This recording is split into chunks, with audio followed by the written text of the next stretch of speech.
Hi, I'm Steve Whaley with Bluebird. Welcome to A Bird's Eye View. Today's episode, we're going to answer the question, can alternative fueled buses handle the weather? And here to help us answer that question today is Amy Rosa with Wa-Nee Community Schools. Thanks. Welcome, Amy. Thank you. Thanks for coming all the way out.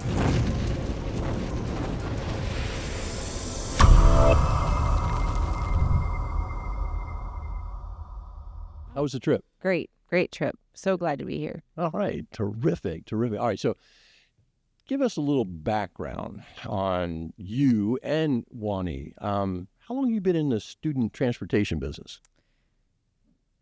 Collectively, about 25 years. Okay. I've been in my role now this is my 20th school year.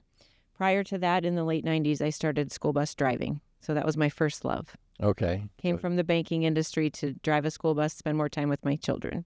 Really? I didn't know that. That's terrific. My brother did the exact same thing. He went from the financial business to driving a bus.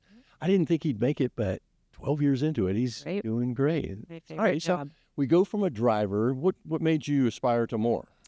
So I had left the area, came back. When I came back, the current director needed an assistant. We were in a building project, and that director needed help in the transportation side of things. So I applied for that job, and then he moved on to a different role, and I took the director's position. I've been there for 20 years. How about that? Okay, so where is Wa-Nee Community Schools? Wa-Nee it's two communities, Wakarusa and Napanee, Indiana. Mm-hmm. So we're north Indiana. You can pretty much put us in the middle between Chicago, Detroit, and Indianapolis. Okay. Notre Dame area, if you know famous Notre Dame. Oh, yeah. Rudy's one of my favorite movies. Yeah. Well, good. All right, so at Wa-Nee, what kind of weather do you get there? Every type of weather you can imagine, all in 24 hours. Okay. They say where we're from, if you don't like the weather, just wait 20 minutes. It'll change. You start out in rain gear and sweatshirts and end up in shorts and end up back in your sweatshirt by the end of the night. Okay. So just depends on the season. Sure. But for winter, we can have anything from those big west to east snowstorms, but we also have lake effect that will come off of Lake Michigan. Okay. So we've got some there. So what's been your journey with alternative fuel buses? Why did you even deviate at all from, the traditional diesel bus? Yeah. So I started to hear about, obviously, propane through the conferences that I attended. I was really hooked on the ability that it was cleaner for the kids. That was my first hook. But then the VW grant money came out, and I'm not going to lie, it was the money. A little financial incentive as well. Okay. So. Yeah. So we're about $500,000 in on money for buses from the time that started till recently, when our fleet is newer, so we're not eligible for some of those funds anymore. Oh, because of the scrappage requirement, you have to have a bus at a certain age. Right. That has to age out. Right. So then the byproduct became the savings, and that's what we're hanging our hat on now. We're really happy with the savings we're getting mile to mile for propane over diesel. Really? Okay, so when did you actually start, and how did you do this? I mean, you don't just go out and start buying propane buses. I mean, what was that journey like? What did you have to do to explore and things like that? A lot of research, like using some of the good resources that are out there, like PERC and some of the other. At that time, there were a lot of nice articles that were out there written. Okay, now not everybody might not know what PERC stands for, the Propane Education and Research Council. Yes. Okay, yeah, they do. They have a lot of information on their website, propane.com. So I used that resource quite a bit. We did have some first adopters in the state of Indiana, so I talked to those directors as well. Okay, all right. Well, you got to talk to your peers, find out, say, is this for real? They were probably 3 to 4 years in, maybe even more. And then it was just sort of educating the drivers, the school board, my business official, looking at the numbers, what was going to be best for the school corporation, making sure that the transition was going to go smooth. We didn't want any hiccups with that. I talked at length with, at that time we had a third-party mechanic, so I wanted to make sure they were going to be on board. Okay. And how do you get mechanics on board? Well, this was an easy sell because our dealer in the area has a remote truck. So they come out to us to service the Bluebird buses. And we were standing in the parking lot when I approached the subject, and that mechanic happened to be there. And he said, it's not going to be a problem. I'm going to cover everything for the warranty time frame. And then after that, I'll teach you everything you need to know. So the discussion was less than 3 minutes, and we moved on. Wow. Yeah, it was great. So are you still doing the third party, or you have your own mechanics now? We do sometimes, but not as nearly as much as what we used to. We were 100% third party. We would only go there if necessary, but I have the best mechanic in the state of Indiana, probably in North America. So watching. We have a fleet of 56 vehicles. And the rating, usually want one mechanic to every 20 to 25. So I thought for sure we were going to do third party, but he has taken the entire fleet, and we have not had to go third party since he stepped in the door. Wow. He's amazing. Terrific. Okay, so what did it take for him to learn how to work on propane? Well, he actually came from formerly a district, but then he moved to a propane supplier. He worked on their vehicles, so he had a lot of knowledge coming in the door. Okay. Mm-hmm. Sure. Okay. Yeah. That's great. Yeah. Okay.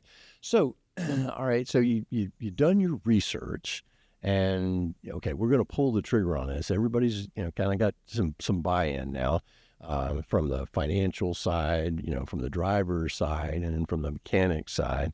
Did you hear anything from parents on this, or how did that go? No, I actually didn't have.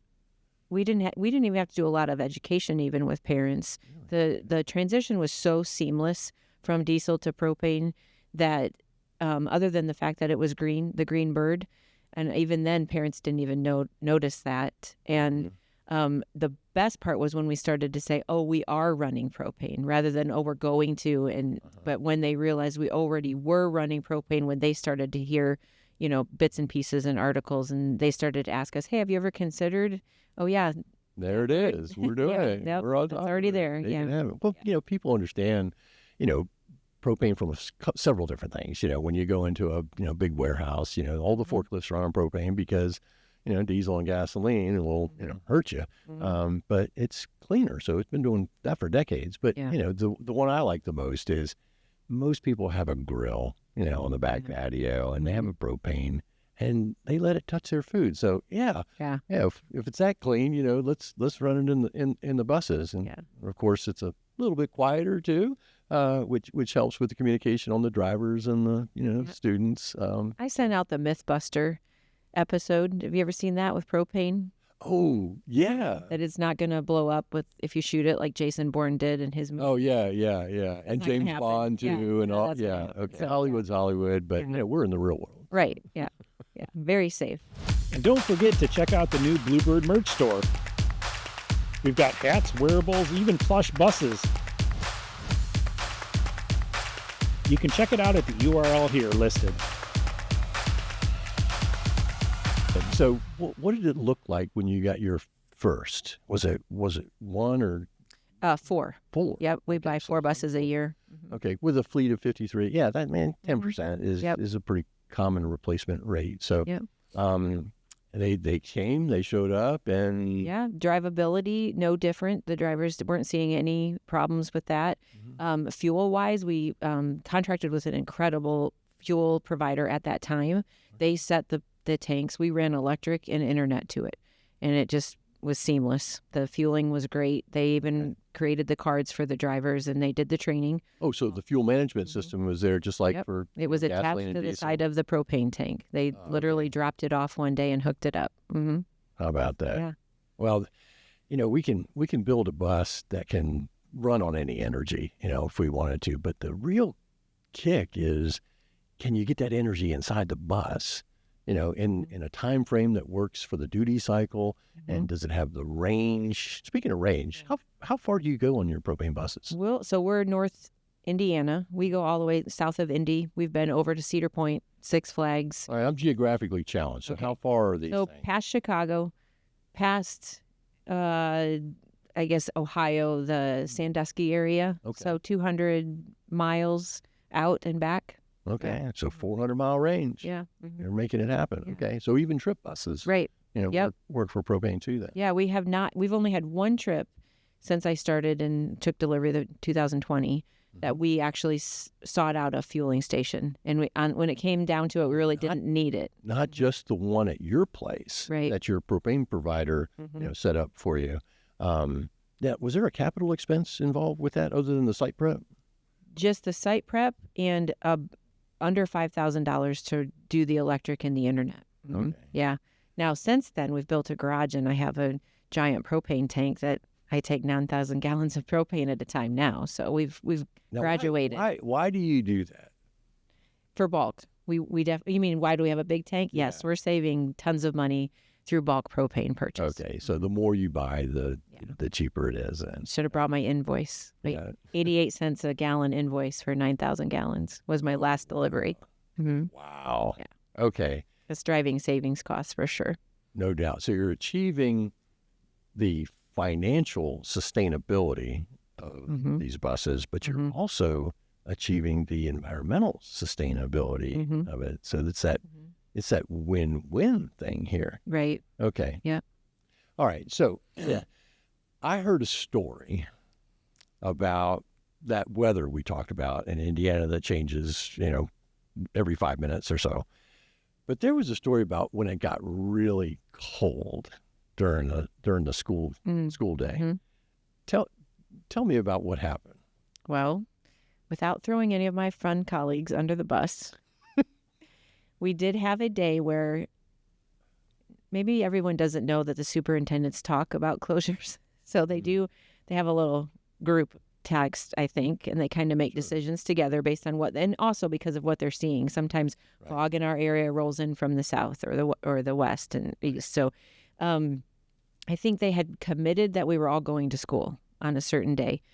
However, It was iffy. It was iffy. Yeah. So Yeah. they, late It was nights, definitely early morning. iffy. We had serious cold weather, but we had determined that we had had enough cold weather days that we thought parents were prepared, kids were dressing appropriately. We were going to school. And however, several schools then started to drop off. They were all closing. However, Wa-Nee stayed open. And then, why were they closing if they had determined that they were going to? yeah.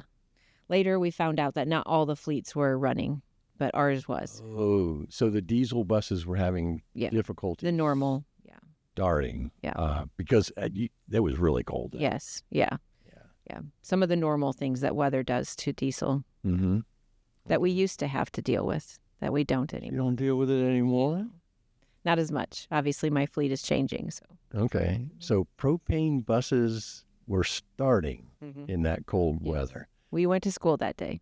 Do you remember how cold it was? I do not. I would say we were definitely, with those kind of temps, we were in the negative. We wouldn't go to school if it was negative 10 wind chill. So we were probably within that range between negative 10 and 0 wind chill. Okay. Now we're not strong like Wisconsin. They can go negative 25 wind chill. So sorry, we're not Wisconsin strong. We're just Indiana strong.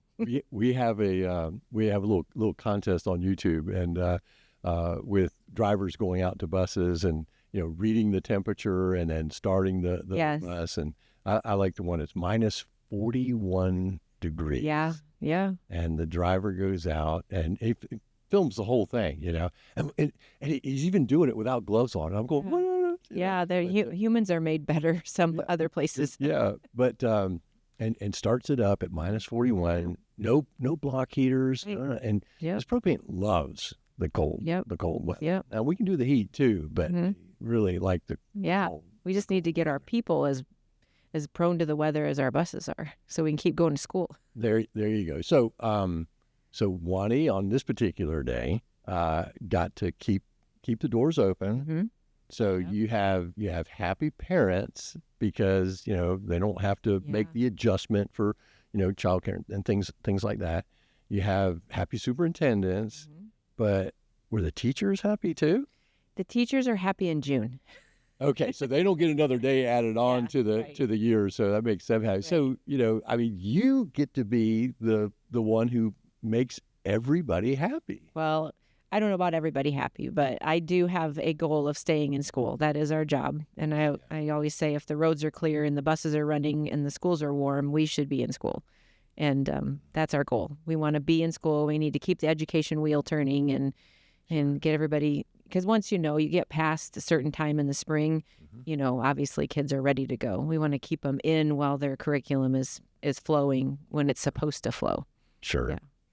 And you said something about warm too, keeping the schools warm. How do the propane buses behave as far as the cabin temperature? When starting up's one thing, but are the kids getting on a cold bus or? Absolutely not. They warm up so fast. In fact, Faster than diesel. kids are asking the drivers to turn the heat off when in the past you could run a whole route and not quite get to the temperature you want to keep kids warm. So On the diesel buses? Yeah. Okay. Mm-hmm. But on the propane buses, Yeah. they warm up quick. We actually have to remind students to prepare for emergencies, because we'll see kids show up in their shorts at the bus stop because they know they're getting on a warm bus to a warm school. And we have to remind them things can happen. So you have to be prepared in case we have to jump off the bus at some point. Yeah. So, yeah. All right. Well, very Yeah, good. but they trust it. They trust the heat. They trust the temperature. They trust the environment of the bus. So Well, I'm glad that they're being reliable at Wa-Nee Community Schools. yeah, Thank you so much for coming today and sharing your story. absolutely. Appreciate My it. pleasure. They've been a great asset to our community and to our fleet and our budget. We're super thankful for that, because we definitely, every dollar we save keeps other things running, like our extracurricular trips, and we get kids to their sports and their music events. So anytime we can save money, we're happy. Terrific. Thanks again, Amy. You're welcome. And that's a bird's eye view of can alternative fueled buses handle the weather?